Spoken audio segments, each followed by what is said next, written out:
নমস্কার, কলিস কিচেনে সবাইকে স্বাগত জানাচ্ছি। আজ এখানে নিয়েছি মৌরালা মাছ আর সাথে কচুরমুখী।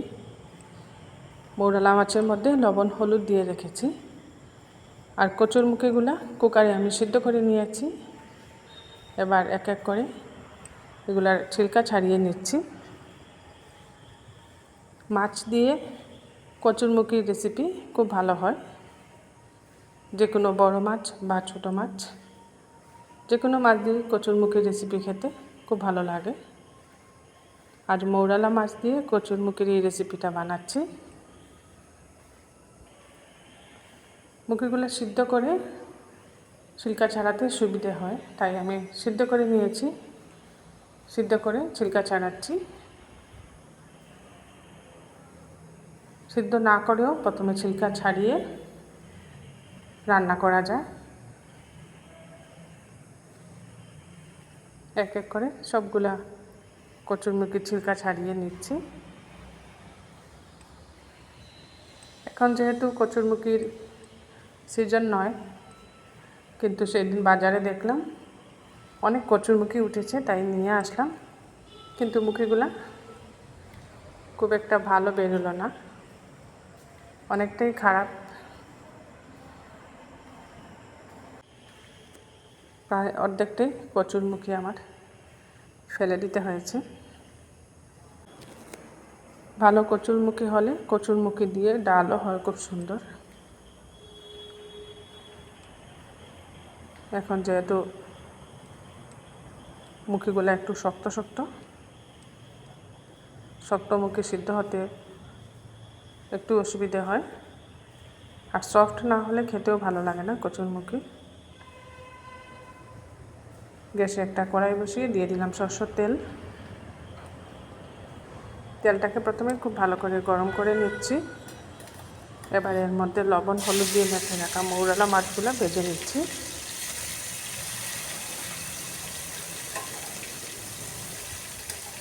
এইরকম টাটকা মৌরালা মাছ হলে যে কোনো রেসিপি টেস্ট হয়।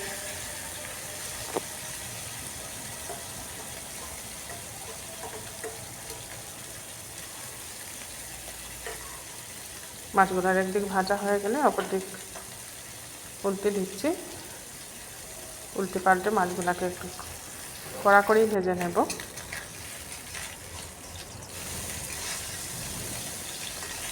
একদিকটা কড়া ভাজা হয়ে গেছে, অপর দিকটা আমি ভেজে নিচ্ছি। আর মৌরালা মাছের টক খেতেও খুব ভালো লাগে।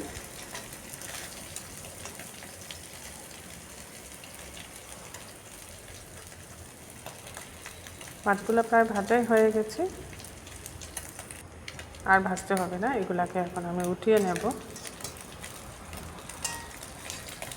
মাছগুলো তাজা ছিল, তাই সবগুলা মাছ একটাই আছে, ভাজার সময় ভাঙে নাই।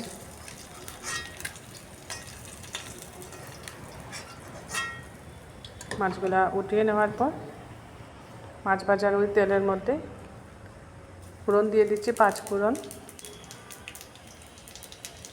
ফোড়ন দিয়ে কচুরমুখীর রেসিপিটা বানাবো।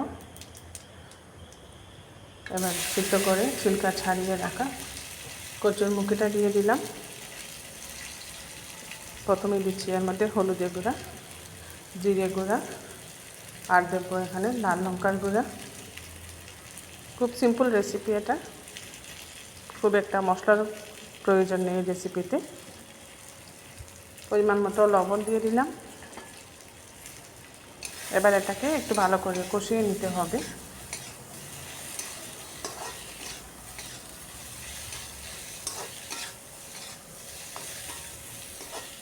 এটাকে খুব ভালো করে এখন কষিয়ে নিচ্ছি। এখানে আর অন্য কোনো মশলা লাগবে না। এবার দিয়ে দেব পরিমাণ মতো জল।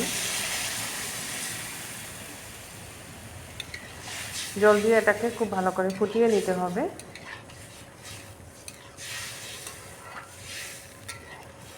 আর একটু ঝাল করে বানাবো, তাই এখানে লাল লঙ্কার গুঁড়াটা একটু বেশি দিয়েছি। কচুরমুখীর এই সমস্ত রেসিপি একটু ঝাল হলে ভালো লাগে খেতে।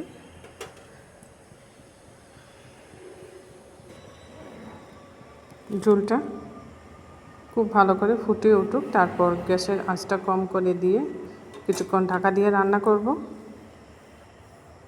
কিছুক্ষণ ঢাকা দিয়ে রাখার পর দেখে নিচ্ছি কচুরমুখিগুলো সম্পূর্ণরূপে সিদ্ধ হয়ে গেছে কিনা। যেহেতু একটু শক্ত ছিল কচুরমুখিগুলো, তাই কিছুক্ষণ ঝোলের মধ্যেও আমি সিদ্ধ করে নিলাম। প্রায় সিদ্ধ হয়ে এসছে মুখিগুলো।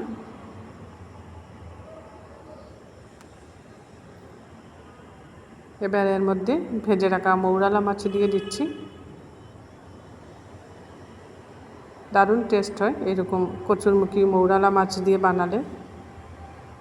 আমার এই রেসিপিটা আপনাদের ভালো লাগলে বানিয়ে খাবেন, কমেন্টে জানাবেন টেস্টটা আপনাদের কীরকম লাগলো। আর যারা ফেসবুক থেকে রেসিপিটা দেখছেন, ফেসবুক পেজটা ফলো করে নেবেন, আর কলিজ কিচেনটা সাবস্ক্রাইব করে নেবেন। পাশে থাকা বেল আইকনটা প্রেস করবেন, এতে করে যখনই এরকম নতুন নতুন রেসিপি আপলোড করি সাথে সাথে নোটিফিকেশনটা পেয়ে যাবেন। খুব সুন্দরভাবে বানিয়ে নিলাম কচুরমুখী দিয়ে মৌরালা মাছের একটা হালকা ঝোল রেসিপি। আমার এই রেসিপিটা আপনাদের ভালো লাগলে লাইক শেয়ার করতে ভুলবেন না।